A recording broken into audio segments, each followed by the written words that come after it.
तमिलनाडु की जहां के तिरुचिरापल्ली में एक बेहद अजीबोगरीब मामला सामने आया, जहां पर सरकारी कागज के अनुसार एक घर या फिर एक जमीन का टुकड़ा नहीं बल्कि एक पूरा गांव वक्फ बोर्ड के नाम कर दिया गया। इस बात का खुलासा तो तब हुआ है जब एक ग्रामीण अपनी बेटी की शादी के लिए जमीन को बेचने तहसीलदार के दफ्तर पहुंचा। ये पूरा मामला दरअसल क्या है, इस रिपोर्ट पर नजर।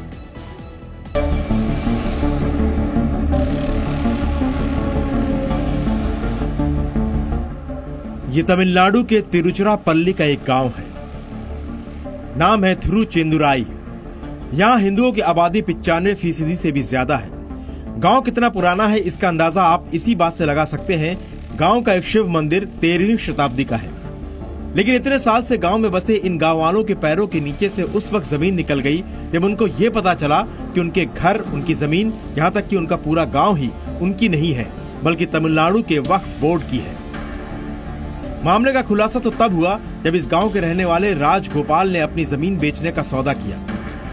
थिरुचेंदुराई गांव के लोग आज अपने आप को ठगा सा महसूस कर रहे हैं, क्योंकि पुरखों की जिस जमीन को वो आज तक अपना समझते आए थे, हाल के दिनों में इन्हें ये पता चला कि दरअसल वो जमीन उनकी है ही नहीं। इस जमीन पर तमिलनाडु वक्फ बोर्ड का दावा है। गांव के लोग को यह बात शायद पता ही नहीं चलती अगर राजगोपाल नामक व्यक्ति ने अपनी जमीन का सौदा न किया होता। राजगोपाल ने जमीन का सौदा करने के बाद जब उस जमीन की रजिस्ट्री कराने की कोशिश की तो उसे सरकारी कार्यालय में बताया गया कि जमीन को बेचने से पहले उसे तमिलनाडु वक्फ बोर्ड से नो ऑब्जेक्शन सर्टिफिकेट लाने की जरूरत है। इस गांव की आबादी 95% हिंदू है और ये जमीन मुस्लिम वक्फ बोर्ड की। गांव के लोग इस सच को पचा नहीं पा रहे। राजगोपाल के लिए ये जानकारी किसी शौक से कम नहीं थी। जिस जमीन को राजगोपाल बेचना चाहते थे वो जमीन 40 साल पहले उन्हें उनके ससुर ने बतौर उपहार भेंट की थी।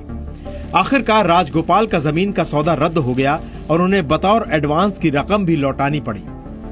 राजगोपाल की खबर सुनकर पूरा गांव ही हैरान हो गया। किसी को भी विश्वास नहीं हो रहा है कि उनका घर, उनकी जमीनों पर उनका कोई हक ही नहीं है। गांव वक्फ बोर्ड के अधीन है और ये आदेश भी सरकारी है। गांव की पंचायत के पूर्व अध्यक्ष धनपाल के पास गांव की जमीनों से संबंधित कुछ दस्तावेज हैं। वो बताते हैं कि ये जमीन रानी मंगम्मा ने वक्फ बोर्ड को दी थी। इससे संबंधित कुछ दस्तावेज वक्फ के पास हैं या नहीं इसकी जानकारी उन्हें नहीं है। त्रिची के लैंड रजिस्ट्रार के पास 1885 से लेकर अब तक के दस्तावेज मौजूद हैं। इस गांव में 85% आबादी हिंदुओं की है। 1985 में 22 मुस्लिम परिवार यहाँ आकर बसे थे। इस वक्त मैं थिरुचेंदुराई गांव के एक प्राचीन मंदिर में मौजूद हूँ। ये मंदिर यहाँ पर 13वीं शताब्दी से है। कहते हैं कि राजा परांदकन ने इसे 13वीं शताब्दी में बनवाया था। पर सबसे बड़े आश्चर्य की बात यह है कि इस मंदिर को लेकर के भी तमिलनाडु वक्फ बोर्ड का ये दावा है कि ये उनकी संपत्ति है। अब सरकारी कागजों के इन दावों को गांव वाले वक्फ बोर्ड की धोखेबाजी मानते हुए न्याय मांग रहे हैं। तमिलनाडु में बीजेपी के नेता और पेशे से वकील एच राजा ने इसे सीधे तौर पर वक्फ की बदमाशी कहा है। बेईमानी करने में कोई कानून का जरूरत नहीं ना। हाँ, 95% हिंदू से तब कैसे ये प्रॉपर्टी। और ये जो मंदिर है यहाँ पर जहाँ हम खड़े अभी, यह मंदिर आदित्य सोरेन का बना हुआ है। उसका मतलब ये शायद इस्लाम आने का पहले से है। तो इसका 400 एकर्स लैंड है, उसका भी इंस्क्रिप्शन है इस मंदिर में। तब कैसे वक्फ प्रॉपर्टी बना।